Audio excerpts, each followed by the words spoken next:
Kitabul Haji wal Umrah. Kitab tentang haji dan umrah. Saudara sekalian, telah kita bahas bersama bahwasanya dalam hadis Rasulullah SAW, beliau menekankan kepada kita semuanya bahwasanya tidaklah kita melakukan suatu tekad yang kuat dalam melakukan perjalanan kecuali menuju 3 masjid. Masjid yang dimaksud adalah Masjidil Haram, Masjid Nabawi, dan Masjidil Aqsa. Maka sudah sejatinya bagi siapapun yang merindukan perjumpaan dengan Masy'aril Haram tersebut, maka di hatinya harus tertanam keinginan yang kuat, niat yang dahsyat untuk dapat berkunjung berziarah ke Masy'aril Haram, ke masjid-masjid yang sudah Allah dan Rasulnya jadikan sebagai salah satu pondasi daripada keislaman seseorang. Maka wajarlah jikalau berangkat haji ke tanah suci ini menjadi rukun Islam, penyempurna daripada keislaman seseorang.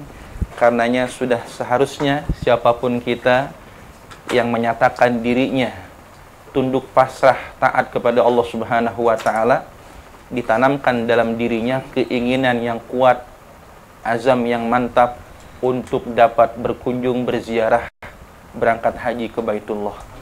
Mudah-mudahan kita semua tergolong orang yang demikian.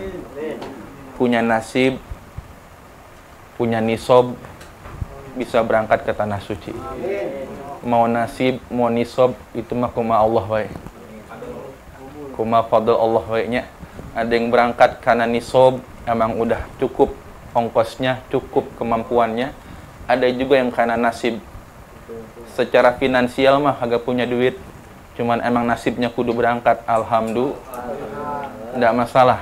Mau yang mana aja, baik nasib maupun nisab, yang penting bisa berangkat haji dengan cara yang halal tentunya. Saudara yang dirahmati Allah Subhanahu wa taala, haji ini berdasarkan makna lugawinya adalah al-qasdu. Haji bermakna al-qasdu. Apa al-qasdu itu? Bermaksud, menyengaja, berkeinginan, al-qasdu. Jadi haji itu al-qasdu, berkeinginan berdasarkan makna lugawinya. Adapun makna syar'inya adalah qasdul Ka'bah. Qasdul Ka'bati lil af'alil atiyati. Menyengaja menuju ke Ka'bah, ya, lil af'alil atiyati, berdasarkan tuntunan perbuatan-perbuatan yang bakal dibahas nanti. Jadi perbuatannya makhsusoh, tertentu. Enggak boleh kita berangkat ke Ka'bah pada waktu yang sekehendak kita, di waktu yang tidak disesuaikan dengan syariat, atau perbuatannya sekehendak kita, nggak bisa. Harus mengikuti tuntunan. Nah, itu yang dimaksud dengan haji ini, saudara sekalian. Adapun umroh, makna lugawinya adalah az-ziyarah. Ziyarah, apa ziyarah? Mengunjungi, berkunjung. Sedangkan makna syar'inya adalah ziyaratul Ka'bah lil af'alil atiyatil makhsusah. Ya, mengunjungi Ka'bah al-Mukarramah dengan landaskan perbuatan-perbuatan yang akan dibahas, yang tentu perbuatan ini ditentukan oleh hukum syariat. Nah, ini yang akan kita bahas. Ya. Ka'bah adalah masjid tertua. Ka'bah adalah rumah ibadah tertua di muka bumi ini. Bahkan jauh sebelum Nabi Ibrahim meninggikan bangunan Ka'bah, pondasi Ka'bah sudah ada 2000 tahun sebelum Nabi Adam turun ke muka bumi ini. Jadi sebenarnya sebelum Nabi Adam pun menjejakkan kakinya untuk pertama kali di muka bumi, pondasi Ka'bah sudah ada. 2000 tahun sebelum beliau menginjakkan kakinya di muka bumi ini. Lalu sebelum Nabi Adam itu Ka'bah dipakai ibadah siapa? Dipakai ibadahnya para malaikat. dan para jin yang waktu itu sempat menghuni muka bumi ini sebelum manusia. Paling tua. Ka'bah dari waktu ke waktu mengalami perkembangan. Terakhir yang saya ketahui bahwa tinggi Ka'bah saat ini tingginya kurang lebih 15 meter. Tingginya 15 meter dengan lebarnya di 4 sudutnya. Karena Ka'bah itu punya 4 sudut ya, atau disebutnya rukun. Rukun Yamani, rukun Syami, rukun Iraqi, rukun Hajar Aswad. 4 sudut atau 4 rukun. Nah, itu kurang lebih 10 meter. Jadi 15 dikalikan kurang lebih 10 meter. Tingginya 15, ya, lebarnya sekitar 10 meter. Dari sudut ke sudutnya itu. Rukun Yamani, rukun Yamani, rukun Hajar Aswad, rukun Syami, rukun Iraqi. Ada 4. Ya.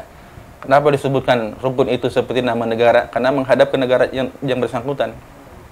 Rukun Syami karena sudut itu menghadap ke Syam. Rukun Iraqi ke Irak. Ya. Rukun Yamani dari Yaman. Nah, kalau rukun Hajar Aswad sebagai setara awal orang melakukan tawaf. Pintu Ka'bah ini lebih dahsyat lagi. Itu emas yang digunakan untuk membuat pintu Ka'bah sekitar 280 kg. 280 kg.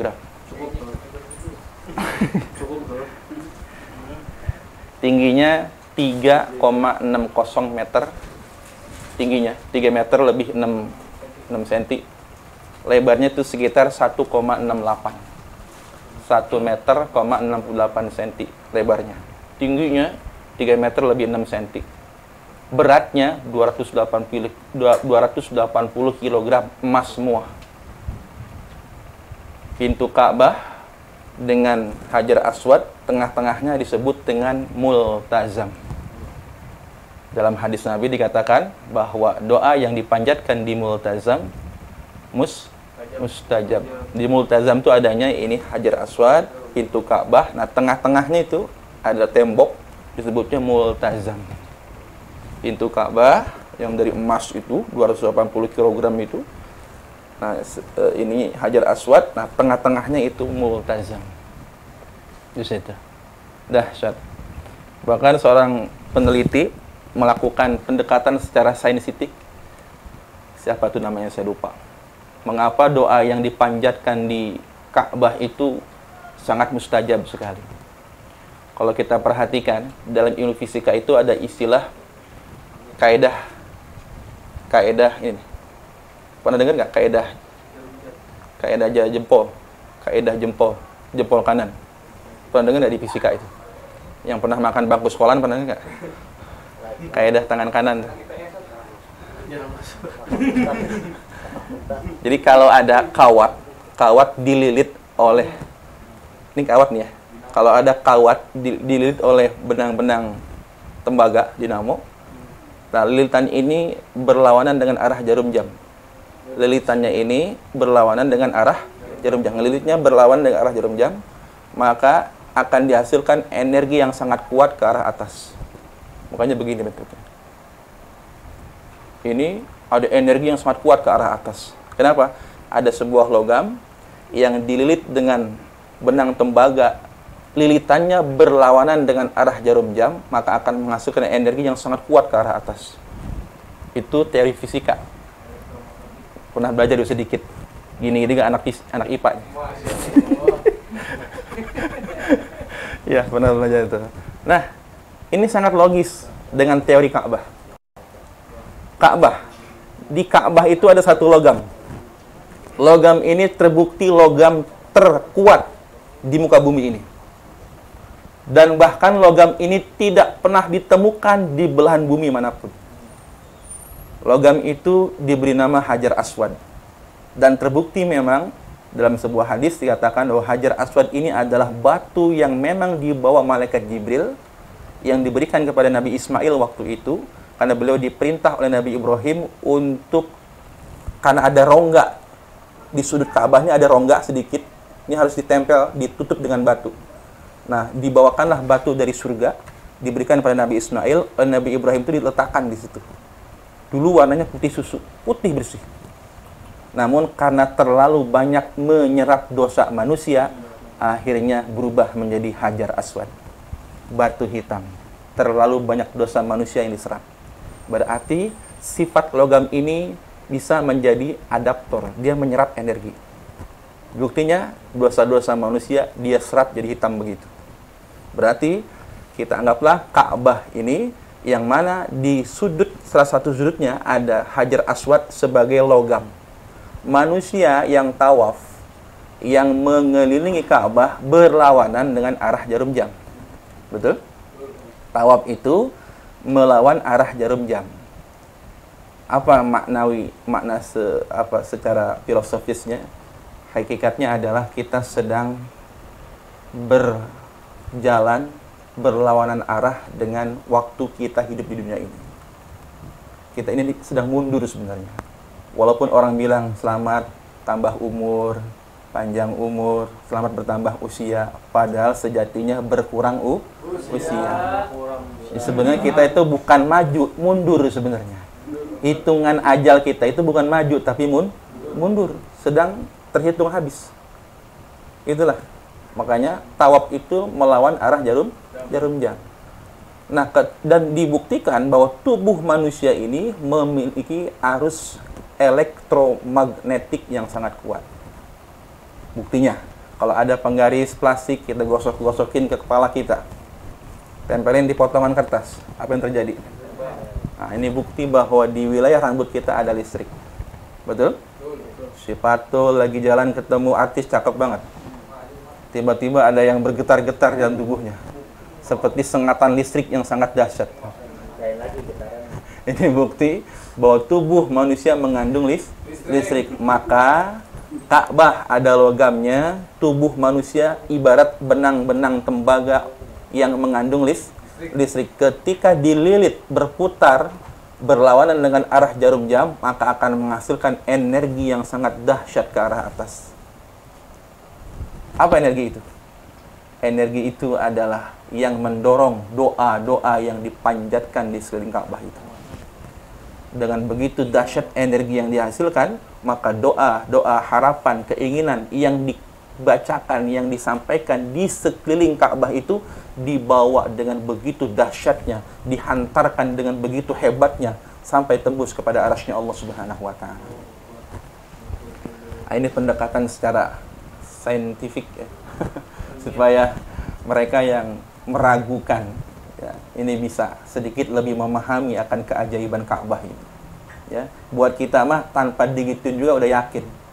Yang lebih dahsyat dari itu pun kita yakin pada Ka'bah. Yang lebih hebat dari teori itu pun kita lebih yakin, lebih percaya lagi. Betul?